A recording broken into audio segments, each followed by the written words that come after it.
Hello, Internet.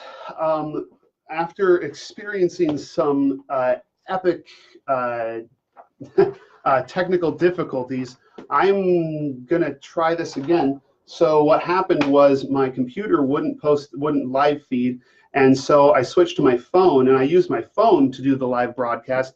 And then the phone, I hadn't checked my battery life on my phone, and it went out. And so I did about 15 minutes of the broadcast and lost it. And so now I've got it. I did figure out how to make my computer work, but now it's a whole different aspect ratio and whatnot. So here's what I'm going to do. I'm going to start over so that I have one video that covers all the material together. If those of you who already watched the first half and are tuning in to see the second half, sorry, you're going to have to wait a little bit. Maybe I'll do better on the second time around. One thing I will do better this time is I'll warn you right up front that the material we're going to talk about today will involve some of the most adult stories in the Bible. The fact is that the Bible is very direct and frank about the situations that women experience, and those can be pretty difficult. And so we are going to be talking about some of those stories. We're not going to get into detail or anything, but we are going to cover those stories. Here's what I want to talk about today. Yesterday we looked at the stories about women in the Bible, and I thought it was important for the women in our church to know that there's more than one way to be a godly woman. That what tends to happen is we just look at Proverbs 31, and women end up feeling like they need to live up to that standard, which is an impossible standard that no one can live up to. And so what we did was we looked at the stories of other women in the Bible who are not Proverbs 31 women, but are godly women, are worthy women to look up to. We used 7 stories. I ended up finding 39 worthy women who were not Proverbs 31 women, and one who was. But this leads me to think about just the way, the issue of women in the Bible. It's a controversial issue. It's an issue we struggle with. If you care about the way women are treated in society, and you're at all involved in 21st century society, then that is a challenge for us to figure out. Because the Bible often expresses itself in ways that we don't understand, and ways that we sometimes don't agree with. Of course, the main controversy about women in the Bible is some of the things that Paul says about them. And to be frank, that's not a direction that I'm going to go in today.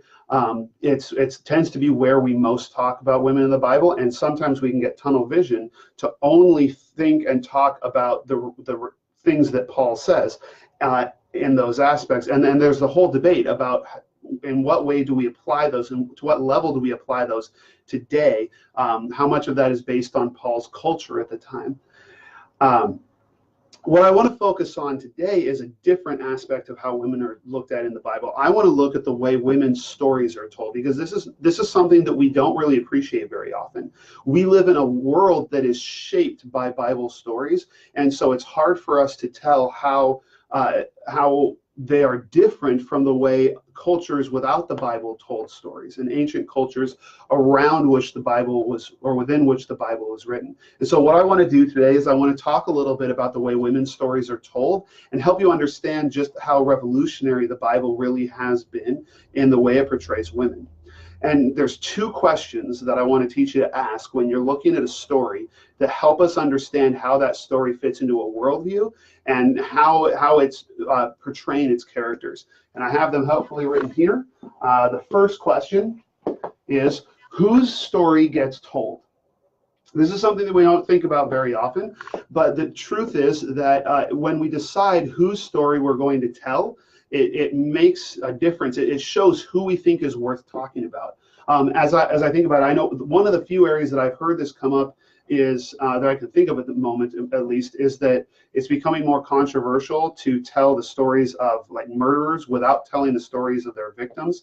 And because what we tend to do is send the message that we care more about the murderers than their victims. And so in documentaries and things, it's becoming more important to tell the stories of the victims. When we look at the stories that we tell, we show people who we think are important.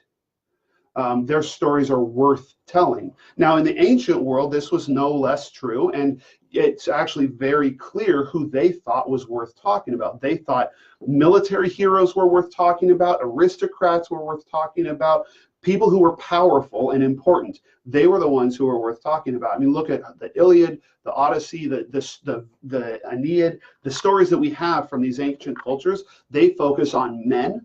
They focus on powerful men. They focus on victorious men. They focus on their culture's ideal. And what that means is that they weren't really interested in telling stories about women. And so as you look at the stories that you find about women in Scripture, it's actually amazing, revolutionary for those cultures that they wanted to tell those people's stories. I've made a little outline so that I make sure that I hit all the stories that I was thinking of as I put this together. The first category that I think is highly significant is that not only does the Bible tell the stories of women, but it tells the stories of women who have other reasons to be considered unimportant in their culture. Ruth was not just a woman, she was a poor woman, and she was a foreigner. She wasn't just a foreigner, she was from Moab, which is one of the historic enemies of Israel. And so she had multiple strikes against her, and yet there's an entire book focused on telling her story, and telling her story in a way that she is the hero. You can also look at Hagar. Hagar was a slave, she was an Egyptian, and she was the mother of Ishmael, from whom descended nations that were Israel's enemies. So why then does the Bible tell us the story of Hagar with such sympathy? Why does the Bible care how Hagar feels when she's rejected by Sarah? You know, in other cultures, Sarah would have been justified. It would have been good that she did that. But not only does the Bible care about the feelings of an Egyptian slave girl, but God is depicted as going to her, as meeting with her. That not only does the Bible care, but God cares about this girl. And in any other culture, God wouldn't waste his time on such an unimportant person. But the Bible cares about Hagar. Think about Leah. Leah was not loved by her husband Jacob, and in that culture, in those times, a woman who wasn't appreciated by her husband didn't really have worth. A woman's worth came from what the men in her life thought of her. So the fact that the Bible is sympathetic to Leah, and the fact that the Bible cares about her story and makes you feel her pain and her frustration, it shows that the Bible cares about that woman. That's a big deal. Also, and this one might be the biggest, is the fact that the Bible cares about women who are unable to conceive.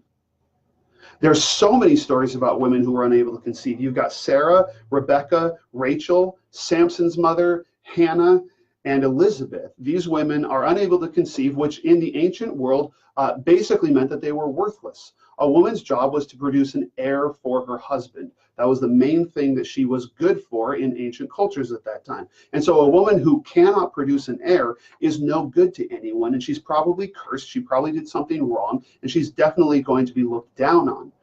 The Bible, on the other hand, cares about these women, and it views their inability to conceive not as something that makes them worthless, but as something that makes them sympathetic. Something that it doesn't mean they're a bad person, it means they're going through something difficult. And God cares about these women. It repeatedly says that God sees these women and he responds to their prayers. That is a huge paradigm shift in the ancient world. It's incredible that the Bible would tell the stories of these women sympathetically in the time that they were written.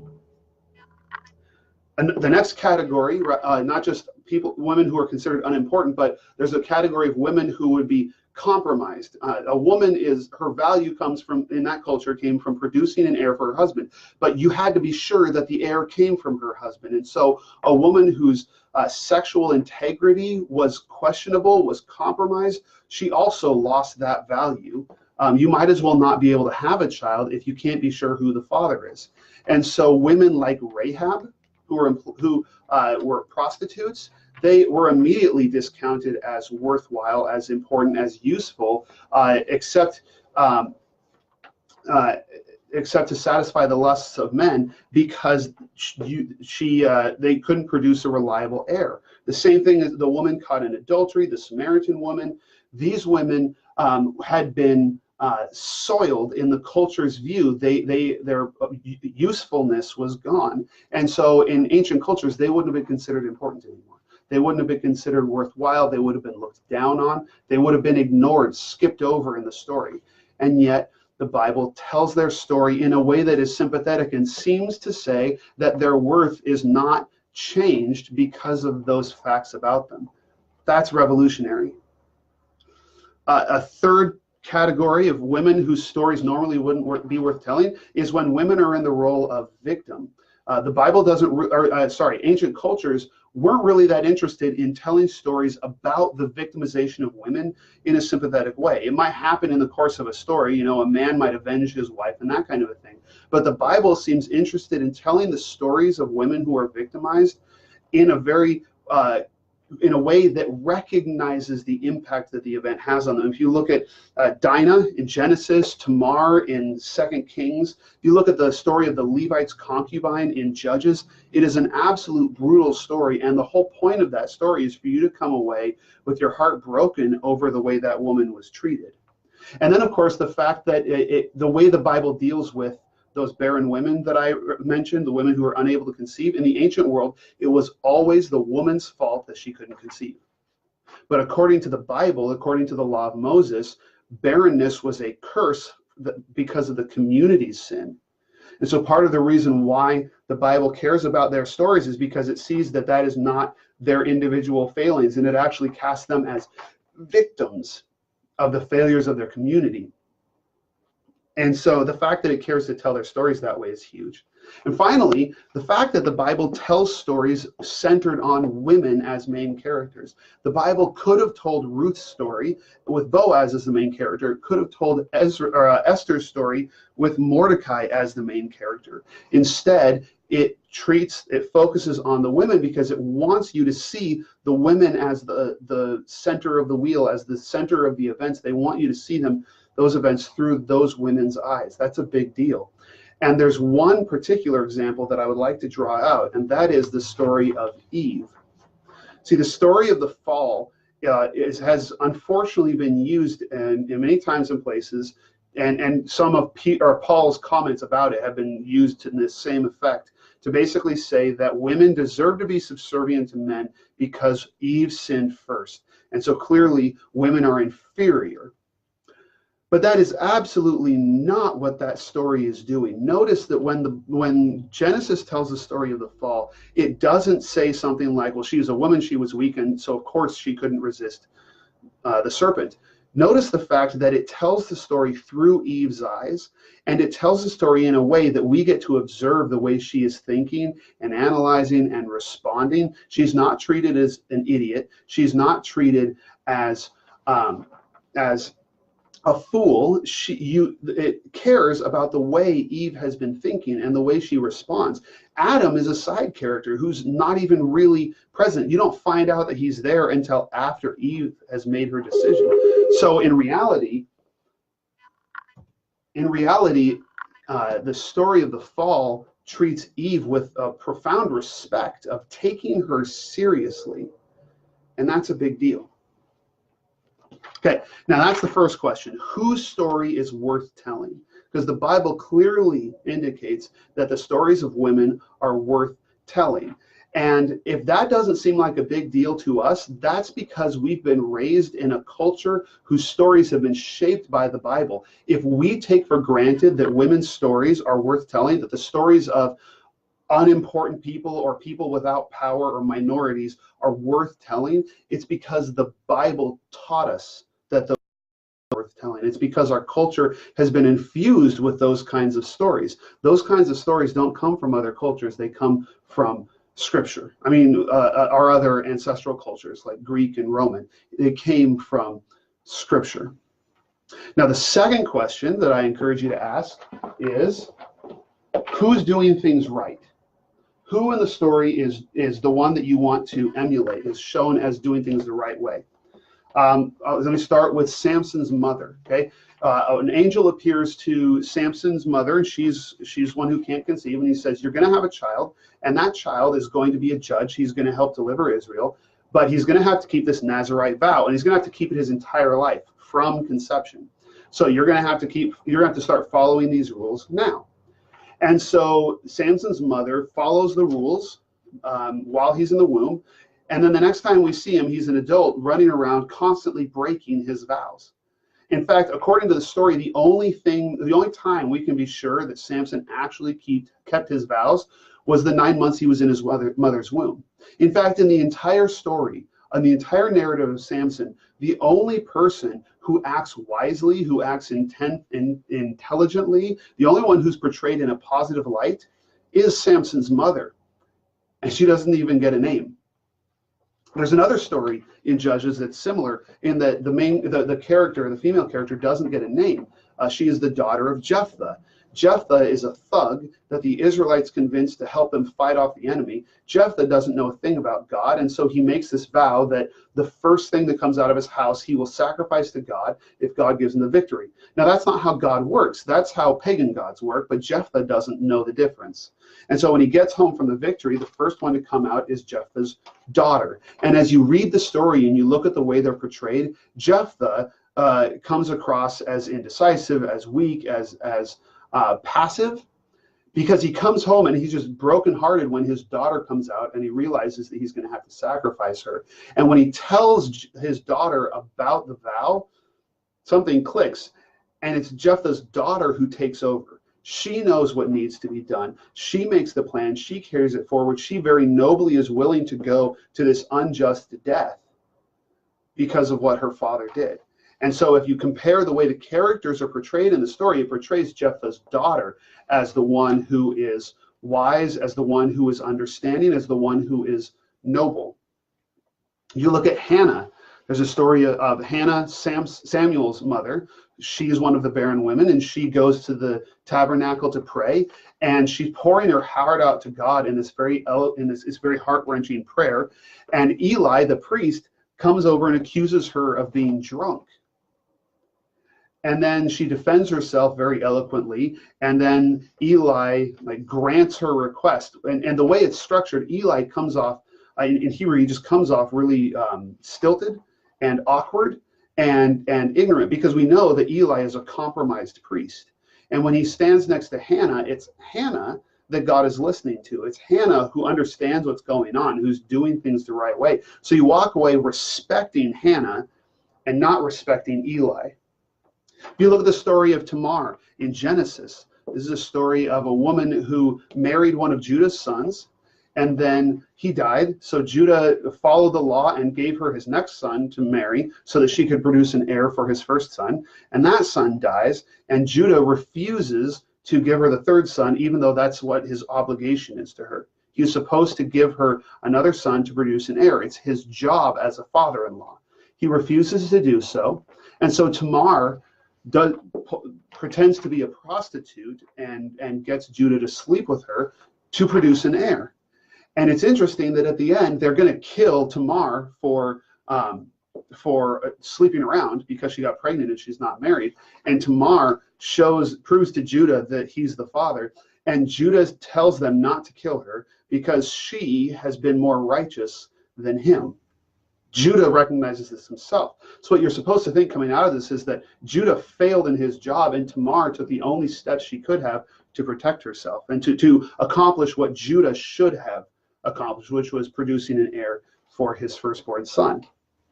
There's another woman named Tamar in 2 Samuel. She's a daughter of David, and her brother, her half-brother, decides that he wants to have her, and so he tricks her into coming to his home, and he tries to convince her to sleep with him, and she refuses because she knows that this is wrong, and she defends herself. She explains herself. She's the reasonable one. She's the one who knows the law, who has a cool head on her shoulders, and her brother is just inflamed by lust, and he ends up raping her, and afterward he wants to cast her away. But again, Tamar knows right and wrong, and she knows the law, and so she again protests and tries to get him to do the right thing, and he rejects her yet again.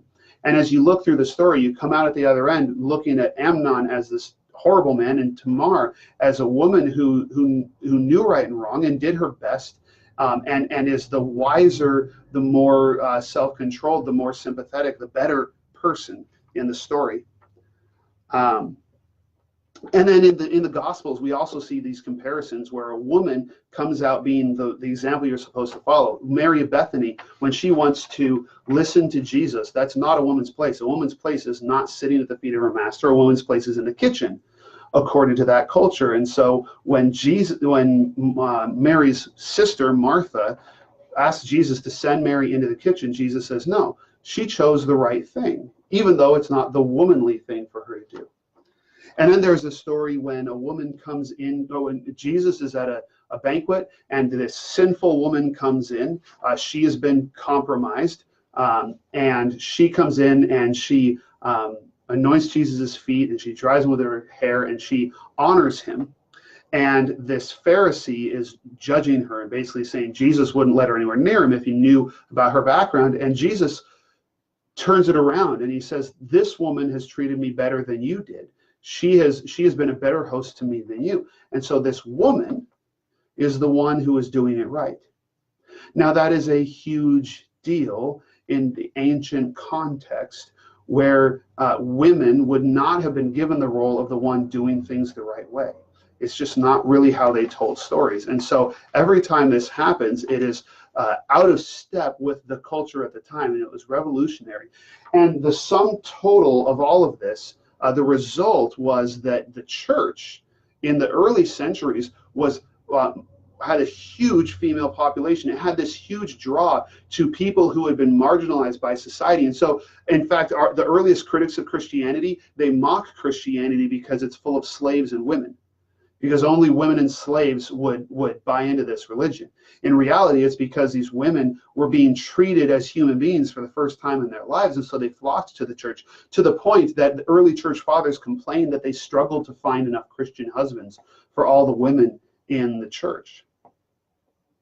All of this is to say that when we read the Bible, we can't read it just out of our own context. We can't read it as if the stories were written today, because if you were to take biblical stories as they were written today, they don't speak the way we do, and they don't follow the cultural expectations that we do. It's kind of like when you listen to someone from an earlier generation using lingo, racial terms that at the time were not a problem, were not considered controversial, but now, like, we don't use those words anymore, and it's a little bit awkward.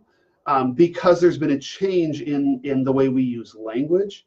In Scripture, it's very important for us to recognize that there's been 2,000 to 3,000 years of change in the way we talk about things. And so stories that may seem, or content that may seem not to fit with the way we want to talk about women in the church, women, the value of women, and other subjects like that, it's not that they're negative about women, it's that they are the foundation for the last 2,000 years of growth and change that we've seen. And so I think it's important for us to approach Scripture that way and recognize the foundational role it's played in our history. Hopefully, this discussion has given you some inspiration. To me, it's good to recognize these elements of Scripture and to see those in the stories, because the stories of Scripture are so important and they're so formative for us. Even today, our culture is formed by biblical stories. I hope this has been helpful for you. This Sunday, we're going to be doing our last sermon in the Cruciform series, and I will be doing a follow-up deleted scenes. And then we're going to take a break because I will be out of town for Memorial Day at a conference. And then the next week, we're going to start a new series for the summer on prayer.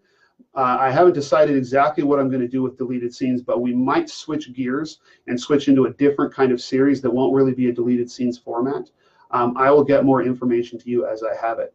So, as always, if you are local, I hope we can see you on Sunday morning for the next sermon.